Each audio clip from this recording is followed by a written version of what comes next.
Donc je vais aussi avoir le plaisir d'animer cette journée en commençant la première table ronde que je vais également modérer seule. Alors je vais appeler à cette table ronde Florence Bénichou, Régis Collin et Mariam Roman.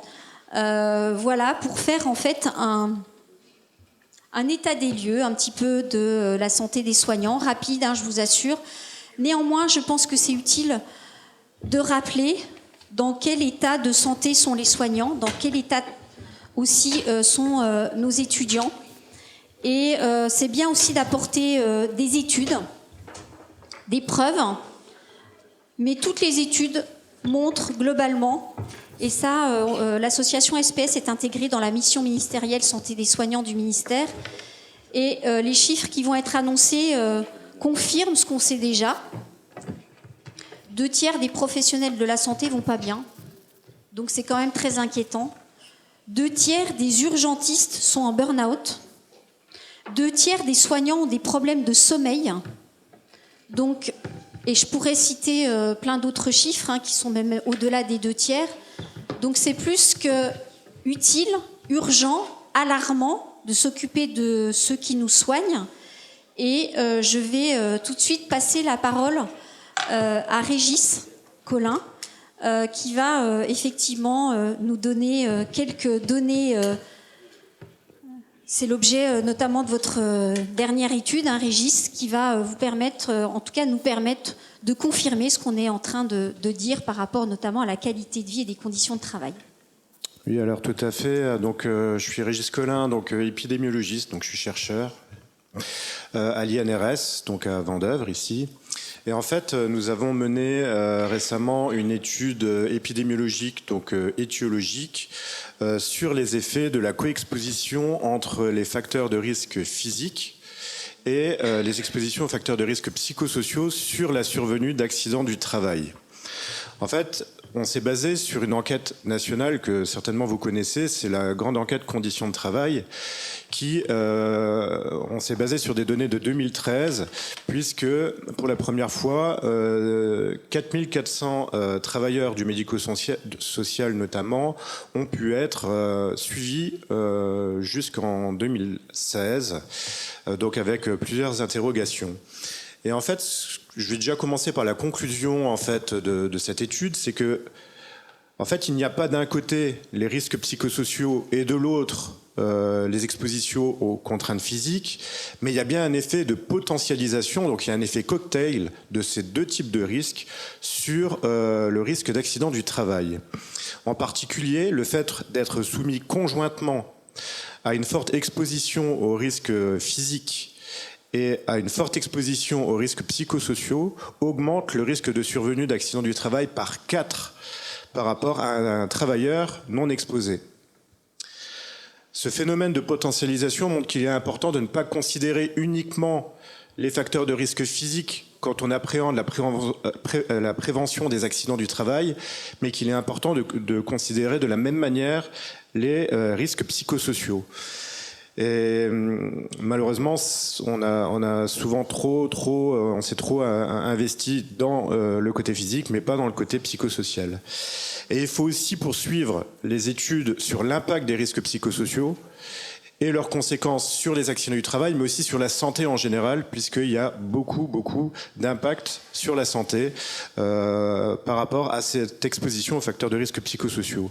Et en fait, l'organisation du travail est un vrai levier d'action pour ça. Et donc, je vais essayer de vous illustrer ces propos.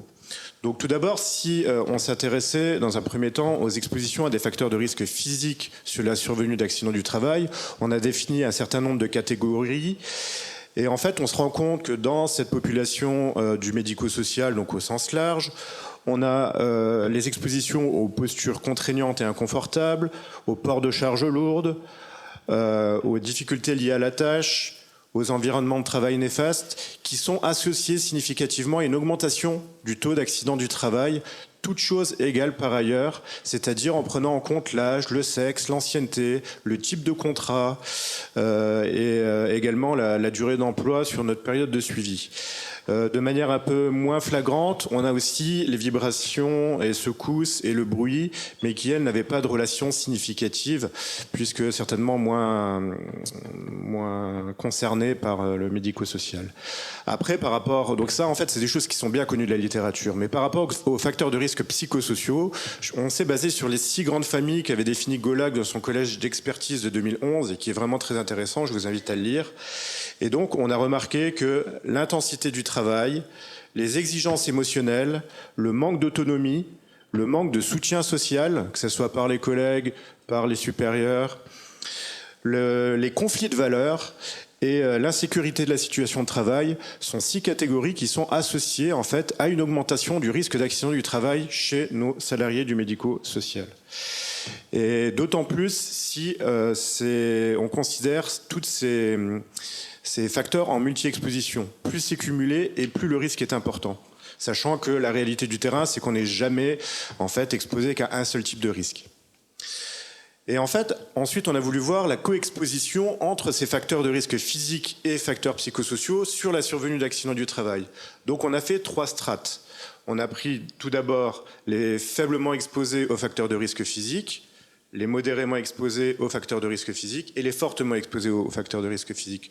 Ce qu'on constate, c'est quand on est faiblement exposé aux facteurs de risque physique, quel que soit le niveau d'exposition aux facteurs de risque psychosociaux, on n'a pas vu de différence de taux d'accident du travail. En revanche, à partir du moment où on est exposé à une contrainte modérée, une contrainte physique modérée, on voit vraiment un effet linéaire et palier de l'exposition aux facteurs de risque psychosociaux, et c'est d'autant plus vrai avec ces expositions fortes aux contraintes de risque. Et donc ça montre vraiment un effet de potentialisation entre ces 2 types de risques, et c'est pour ça que je vous disais qu'il ne faut pas considérer uniquement les facteurs de risque physique, mais bien les facteurs de risque psychosociaux, et qu'il faut agir en ce sens pour les réduire. Donc on a essayé d'aller un petit peu plus loin et on a essayé de dresser le profil en fait de ces travailleurs du médico-social qui étaient les plus co-exposés à des expositions physiques et psychosociales à fort risque d'accident du travail.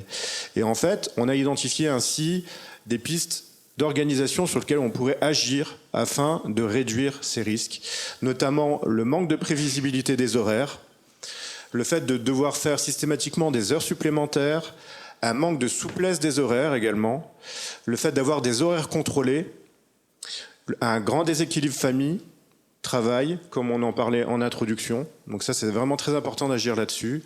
Et des mesures préventives insuffisantes. Alors quand je parle de mesures préventives insuffisantes, c'est des fois pas assez d'équipements de protection individuelle ou pas assez d'affiches d'information autres que des affiches d'évacuation en cas d'incendie. Et ça, c'est vraiment des choses importantes à prendre en compte. Et on a des pistes ici, des leviers d'action, d'organisation pour pouvoir agir. Et donc réduire les accidents du travail dans ce genre d'activité et aussi d'autres types d'atteintes à la santé. Merci Régis pour en tout cas cette étude que vous avez faite qui montre bien qu'il y a le physique, le psychique. Là, vous n'avez pas parlé du social, mais on voit bien que les piliers, en tout cas, d'une bonne santé, c'est plusieurs facteurs. Et là, vous l'avez bien montré à travers votre étude. Mariam, comment ça se traduit en fait en tant que médecin du travail? Qu'est-ce que vous pouvez nous dire sur ce sujet? Alors oui, l'idée c'était de faire un peu le point sur l'état de santé des soignants pour faire le point sur l'état de santé des soignants selon les plus récentes études. Et c'est vrai qu'il y a une étude de l'ADRES, la Direction de la Recherche et Épidémiologie et Statistique avec Santé publique France, qui a fait une étude sur 2900 soignants pour voir comment ils vont en post-Covid. Et c'est quand même assez alarmant au niveau des symptômes, surtout de dépression, anxiété, où ils ont plus 8% de symptômes d'anxiété, de dépression que des personnes dans d'autres emplois, plus de troubles du sommeil, de fatigue, plus 14%, et surtout plus de répercussions de ces symptômes sur leur vie quotidienne, leur capacité à gérer le quotidien personnel, familial, ou même la capacité à s'entendre avec les autres sans beaucoup de difficultés. Donc on est à plus 6%. Et les soignants ont plus besoin aussi de prise en charge psychologique, c'est ce qu'ils l'ont déclaré dans cette étude-là, donc plus 7% que les autres. Et malgré qu'ils sont plus nombreux à déclarer avoir besoin de prise en charge psychologique, ils sont aussi plus nombreux à dire qu'ils n'ont jamais sauté le pas, en fait, de demander cette aide-là. Et puis, les études se sont aussi intéressées aux facteurs organisationnels, en fait. Qu'est-ce qui fait qu'au travail, on arrive à avoir ces effets sur la santé? Et ce qui ressort, c'est surtout la demande psychologique forte, être obligé de gérer ses émotions face à la souffrance des malades tout le temps, la très faible marge de manœuvre, la latitude décisionnelle et l'autonomie très faible, et surtout aussi la difficulté pour ces personnels de concilier la vie personnelle et professionnelle, qui est quand même plus 7% que pour d'autres emplois. Ce qui a été aussi retrouvé, c'est que ces facteurs-là impactent aussi la santé physique, pas que la santé psychologique. Donc, par exemple, tout ce qui est intensité de travail donne un sur-risque pour ces professions de développer des troubles au niveau du dos, par exemple, 30% plus que les autres emplois. On a une marge de manœuvre dans ces professions, on a plus 50% de risque de développer des maladies coronariennes, c'est quand même beaucoup, plus 30% encore pour le dos. Et puis tout ce qui est faible autonomie augmente aussi le risque d'AVC de 18%. C'est ce qui était ressorti dans ces études. Ce qui est intéressant du coup, c'est, vu qu'on est dans cette optique d'agir, c'est que voilà, une fois qu'on a identifié les facteurs de risque organisationnel, ça nous donne des leviers et des pistes d'action, surtout donc sur ces deux facteurs qui ressortent, hein, la marge de manœuvre et puis la demande psychologique forte et l'intensité du travail.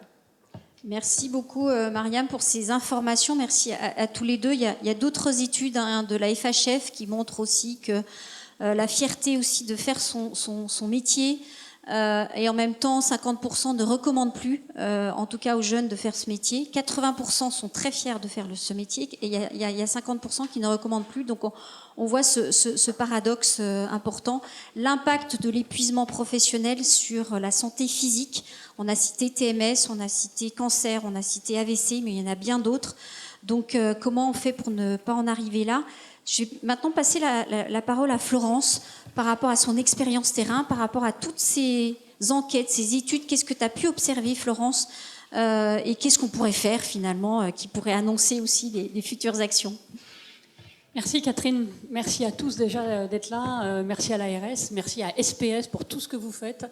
Et franchement, c'est une association formidable, d'un grand dynamisme. En quelques mots, moi d'abord, je suis très touchée d'être là aujourd'hui, parce que je suis une Nancéienne, j'ai fait toutes mes études de médecine ici, donc ça me fait tout bizarre de revenir ici, mais en tous les cas, je suis très touchée d'être là.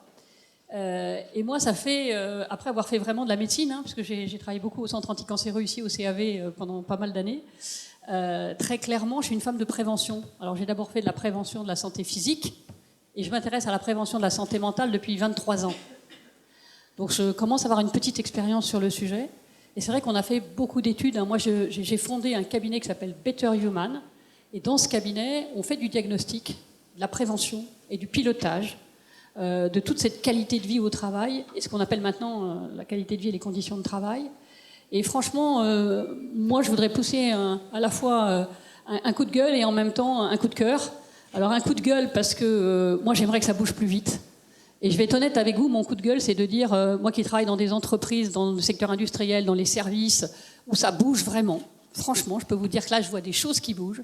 Le monde hospitalier, le monde médical, le monde de la santé est celui dans lequel ça bouge le moins. Ça, c'est mon coup de gueule. C'est terrible. C'est ce monde-là d'où je viens et qui me fait mal au cœur, hein, parce que quelque part, c'est le monde dans lequel les gens se remettent le moins en question. C'est-à-dire, oui, les soignants sont épuisés, oui, on va dans le mur, mais au lieu de changer, on me dit non, on bouge rien, on accélère, on continue à aller dans le mur. Ça, c'est mon coup de gueule. Et c'est vraiment hyper important parce que, voilà, et je dirais maintenant, pour agir, et vous allez voir, ça c'est un peu mes coups de cœur aussi, pour agir aujourd'hui, on sait exactement ce qu'il faut faire. Alors, pardon Régis, parce que je trouve ça super intéressant, l'étude et tout, c'est génial, hein, mais des études, on en a des stocks comme ça, des palanqués, d'accord ? Ce qu'il faut aujourd'hui, c'est agir. Stop, pardonnez-moi même à tous les colloques, tous les blablas, tout ça. Ce qu'il faut, c'est concrètement dans les services hospitaliers, au niveau des libéraux, agir. Et c'est pour ça que j'aime cette association, c'est qu'effectivement, on agit. Alors on agit à titre individuel sur les gens pour qu'ils prennent soin d'eux, mais ça c'est bien, mais ça c'est ce que j'appelle traiter les symptômes. Et le plus important, c'est d'agir au niveau collectif et d'agir sur les causes, pas que sur les symptômes. Parce que si on n'agit pas sur les causes ayant toujours les mêmes effets, on va s'épuiser à traiter des effets et à perdre les gens. Aujourd'hui, imaginez-vous que les étudiants en médecine, en soins infirmiers, la semaine dernière on était à Nice, il y avait des représentants des étudiants qui disaient mais les étudiants, ils arrêtent leurs études, en cours d'études. On a 20% des gens qui arrêtent leurs études. Mais c'est dingue, quoi. Faut se poser les bonnes questions, quoi. Et donc aujourd'hui, clairement, et moi ça fait 20 ans que je me bats, pardonnez-moi, contre le bien-être au travail. Vous m'avez entendu, hein? Je me bats contre le bien-être au travail. Moi, j'en peux plus des tables de ping-pong, des baby-foot, de la sophrologie, de la méditation, le yoga, tout ça, c'est très bien. Et c'est formidable, c'est très efficace. Mais c'est de la qualité de vie hors travail, on est hors sujet. Ce qui compte, c'est le être bien au travail, ce qui n'est pas du tout la même chose. C'est pas le bien-être, c'est le être bien au travail. Et nous, chez Better Human, on a défini ce qu'est ce être bien au travail. Et on a défini ce être bien à 5 niveaux. Et vous allez voir, c'est les 5 leviers sur lesquels il faut agir. C'est pas la peine de chercher d'aller refaire des études, etc. On sait sur quoi il faut agir. Premier niveau, c'est être bien dans son job. C'est-à-dire avoir une bonne compétence, des formations régulières, très important, être dans une organisation apprenante. Et là-dessus, je laisserai la parole, j'allais dire, à Philippe, qui sait très très bien faire ça, Philippe Colomba derrière, vous allez voir, c'est un formidable pionnier sur ces sujets-là. Écoutez-le, ouvrez bien les oreilles. Deuxième élément, donc, être bien dans son job, la compétence, des formations, des outils qui fonctionnent. Parce que les logiciels qui ne marchent pas, alors là, c'est l'enfer, on en a dans tous les hôpitaux, bon, bref. Deuxième niveau sur lequel il faut agir, c'est être bien dans sa tête et dans son corps. C'est-à-dire avoir une bonne santé physique et mentale, s'occuper de son sommeil, effectivement, d'une bonne alimentation, mais c'est surtout avoir de l'autonomie dans son travail. Et que ce soit Karasek ou que ce soit Michel Golac, l'autonomie, vous ne pouvez pas savoir à quel point c'est important, sauf qu'il faut bien définir de quoi on parle quand on parle d'autonomie. Je n'ai pas le temps de le faire aujourd'hui, mais en tous les cas, ça c'est un vrai sujet. Et derrière l'autonomie se cache un élément très important, qui est la confiance. Voilà. Et quand on fait confiance aux gens, eh ben effectivement, ça change tout. Et je peux vous dire que là, ça leur permet vraiment de se développer. Troisième niveau, c'est être bien dans son organisation de travail. Et alors là, on touche au dur, hein. Là, on est sur le contenu du travail. Est-ce que c'est intéressant? On est sur la charge de travail. On est sur, effectivement, les changements dans le travail. Là, on est vraiment dans le dur du travail, vous voyez. Et on est sur la relation aussi avec son manager, avec son patron, avec son... Voilà, la personne qui doit vous faire grandir dans votre métier, qui doit vous apprendre votre métier. Très important. Quatrième niveau, très important aussi, vous allez le voir, essentiel, c'est être bien dans ses relations de travail. Être bien dans les relations interpersonnelles. Est-ce que l'ambiance de travail est bonne? Est-ce qu'il y a du respect? Est-ce qu'il y a du respect dans mon équipe? Mais surtout, est-ce qu'il y a un esprit d'équipe? Est-ce qu'il y a de la solidarité? Est-ce qu'il y a du soutien? Parce que ça c'est vraiment effrité. Pourquoi? C'est simple, hein. On est tous devenus plus individualistes. Vous comme moi. Tout le monde est devenu plus individualiste. Et franchement, il y a un effritement du collectif dans toutes les organisations dans lesquelles on fait nos études aujourd'hui. Et enfin, je dirais le dernier niveau, c'est être bien avec sa gouvernance, c'est-à-dire savoir quel est le sens de son travail, quelle est la vision, quelles sont les missions, en quoi mon travail est utile à ces missions. Et ça, c'est vraiment important, hein. Je dis stop aux bullshit jobs. Vous savez, les bullshit jobs, c'est les jobs à la con. Les jobs où on vous demande de cocher des cases, de faire des trucs qui ne servent à rien, quoi. En fait, on fait que de la paperasserie et on fait plus son job. C'est pour ça que les gens disent aujourd'hui dans les métiers de la santé, je ne sais plus quel est mon métier. Je passe plus de temps à faire de la paperasse qu'à soigner. Ça, c'est plus possible, quoi. Voilà. Et puis enfin, est-ce qu'il y a de l'équité? Est-ce qu'il y a de l'exemplarité? Vous voyez, ça, c'est les 5 niveaux qu'on a définis chez Better Human pour définir ce qu'est la haute qualité humaine. Et je voudrais finir là-dessus. Parce que moi, je crois vraiment, profondément, qu'on a tous une haute qualité humaine en soi et qu'on a envie le matin de bien faire son boulot. Je dis toujours, je connais personne qui arrive le matin en disant « Aujourd'hui, je vais faire du mauvais travail ». D'accord? Donc ce qui compte, c'est de mettre les gens dans les conditions qui leur permettent de faire un bon travail. Parce que quand on peut faire un bon travail, qu'est-ce qui se passe? le soir, quand on rentre chez soi, on est fier de ce qu'on a fait.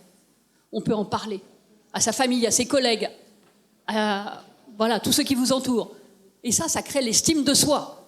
Et l'estime de soi, c'est un élément fondamental de protection qui permet effectivement pour moi de rendre les gens beaucoup plus heureux et d'être en protection contre la dépression, contre l'anxiété, contre tous ces sujets-là. Et si on a vraiment ces éléments de protection, et je ne voudrais pas abuser de mon temps de parole, à ce moment-là, on est vraiment heureux. Vous voyez, ce n'est pas les happy trucs qui rendent heureux. Ce qui rend heureux, c'est de pouvoir bien faire son travail. Et c'est pour ça qu'il faut être bien dans son job pour pouvoir bien faire son travail. Et si on arrive à mettre les gens dans ces bonnes conditions, eh ben, je peux vous assurer que ça fait changer les choses. Et donc, au final, les 3 leviers majeurs sur lesquels il faut travailler, c'est 1, l'organisation du travail. Et là, on retrouve tout ce que vous avez dit sur la flexibilité des horaires, etc. 2, les conditions de travail, c'est-à-dire faire qu'il y ait suffisamment de monde aussi qui soit là pour bien faire le job. Et 3, le management, comment on organise le travail et comment les managers doivent être vraiment formés dans le domaine de la santé. Parce que je le dis, en tant que médecin, nous sommes des piètres managers.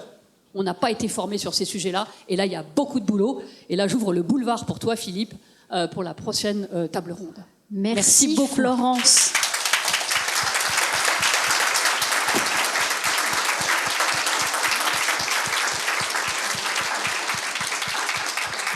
Florence, on t'aime. Tu nous aimes, mais on t'aime, hein, parce que tu nous aides à œuvrer concrètement dans toutes les actions.